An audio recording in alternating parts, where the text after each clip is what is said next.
1. 역사상 가장 큰 좌절과 시련을 딛고 일어선 인물이 쓴 책 사기. 중국의 한 친구가 이렇게 말했다. 고사리를 뜯으면서도 백이숙제를 떠올리지 않는 사람은 책을 읽지 않는 사람이다. 그만큼 우리는 누구나 일상에서 사마천의 사기 열전에 나오는 수많은 인물에 대한 교훈과 그 주인공들에 대한 나름의 견해를 갖고 산다. 이를 읽어보지 않은 사람일지라도 관포지교나 다다익선, 손자와 우기 등 병법의 대가들 이야기, 새치효로 천하를 주무른 소진, 장애 같은 대단한 변론가들, 삼천식객을 거느렸다는 맹상군, 그 밖의 불황, 여부리 등등 드라마나 영화에서도 빈번하게 등장하는 수많은 인물에 대해 한 번쯤은 들어본 적이 있을 거다. 이 책의 위대성은 그 주인공이 영웅들과 권력자뿐 아니라 장사꾼과 농부, 심지어 도굴꾼과 자객에 이르기까지 그야말로 모든 종류의 인간군상이 등장한다는 점이다. 각계각층의 수많은 독특한 사람들의 이러한 일대기는 마치 우리 자신의 생생한 이야기처럼 들리지 않을 수 없는 것이다. 특히 저자인 사마천 자체가 그의 열전에 나오는 그 어떤 인물보다 더 큰 좌절과 시련을 겪은 사람이기에 사기 열전은 첫 편부터 예사롭지 않다. 하늘에 도리는 사가 없으며 언제나 착한 사람의 편이 든다. 과연 이게 맞는 말인가? 그는 제1편 백이열전에서 그들 형제에 대해 이처럼 덕을 쌓고 품행을 바르게 했어도 결국 굶어 죽었다고 말하며 일찍 세상을 떠난 공자의 수제자 아내를 함께 예로 들어 하늘이 착한 사람에게 베풀어준 것은 이런 것인가 하는 강력한 의문을 제기한다. 자신이 얼마나 억울했으면 그랬겠는가. 사마천은 47살에 중과부적으로 흉노족과의 전쟁에 패해서 투항한 일흥 장군을 변론하다가 당시 황제인 한 무제의 노여움을 사서 사형 선고를 받게 된다. 당시 법에 따르면 죽음을 모면하는 방법은 두 가지뿐이다. 하나는 50만 전이라는 막대한 돈을 갖다 바치는 것, 다른 하나는 궁형을 받아 내시가 되는 일이다. 하급 관리였던 그가 많은 돈이 있으리 만무하였으니 생각하고 또 생각해봐도 정답은 하나밖에 없었다. 이때 사마천은 차라리 죽기는 쉬웠다. 하지만 내겐 아버지의 유지를 받들어 할 일이 남아있었다. 진정한 용기는 죽음에 있지 않고 치욕을 참고 때를 기다리는 것이다라며 스스로 궁형을 선택했다. 사대부인 남자에게 이보다 더 치욕스러운 형벌은 없을 것이다. 작금의 사람들이 사마천의 이 비극적인 일화 하나만 기억해도 치욕 때문에 스스로 목숨을 끊는 일은 일어나지 않을 거다. 중국 고전 중 가장 읽을 거리가 많은 책이다.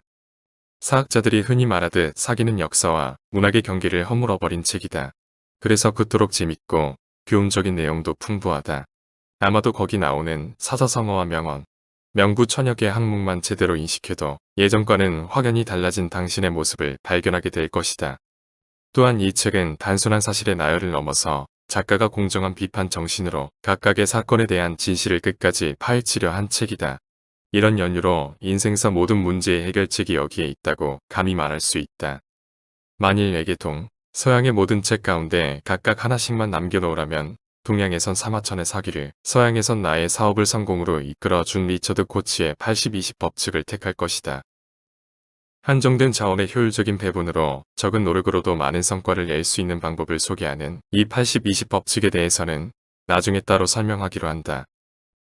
3. 이 책은 한 사람의 운명을 바꿔놓을 정도로 파격적이다. 젊었을 때 나는 도사나 승려가 되려고 했다. 그래서 한 친구와 틈만 나면 지리산이나 계룡산 등으로 스승을 찾아 떠났다. 한 번은 지리산 청학동에서 실제 스승을 만나 사제의 예를 갖추기도 했다. 하지만 그 인연은 그리 길지 않았다.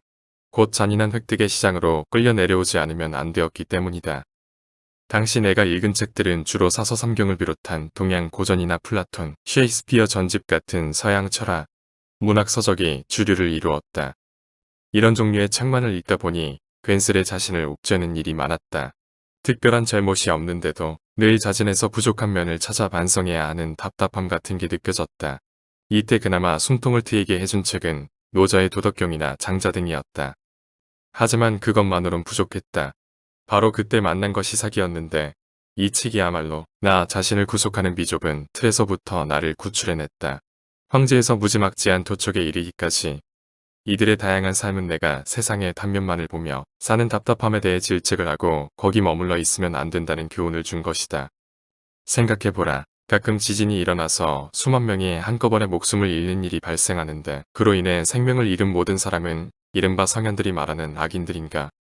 무신론자들이 주장하는 것처럼 신은 존재하지 않거나 만일 존재한다 해도 인간의 일에는 관심이 없다는 그들의 논리를 무슨 수로 반박하겠는가. 종교를 배척하는 말이 아니다. 단지 어느 하나의 교리나 철학에만 빠지면 세상의 다양성을 인정하지 않게 되어 일생을 자신의 좁은 테두리에서 빠져나오지 못함을 경계하고자 하는 것이다. 이 책이 더욱 파격적인 이유는 무려 2100여 년 전인 그 시대에 이미 어떤 경제학자보다 해박한 경영 철학마저 내재되어 있다는 사실이다. 속으로는 부를 추구하면서도 겉으로는 점자를 빼며 돈에 대해서 논하는 걸 죄악시했던 위선적인 그 시절, 대다수의 사대부에 반해 근원화 시결절을 통해 경제가 얼마나 소중한 것인지에 대해서도 과감하게 설파했다.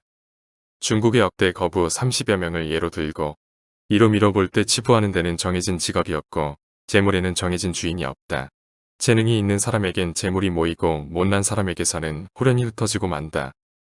이런 주장 때문에 선비들로 하여금 터무니없는 욕을 먹기도 했지만 당시 사회를 감안하면 이 얼마나 파격적인 일인가. 모쪼록 더욱 많은 사람이 이동양 최고의 명저사기를 읽고 머지않아 세인들이 괄목상대하게 될 자신을 만나보시길 간절히 기대할 뿐이다.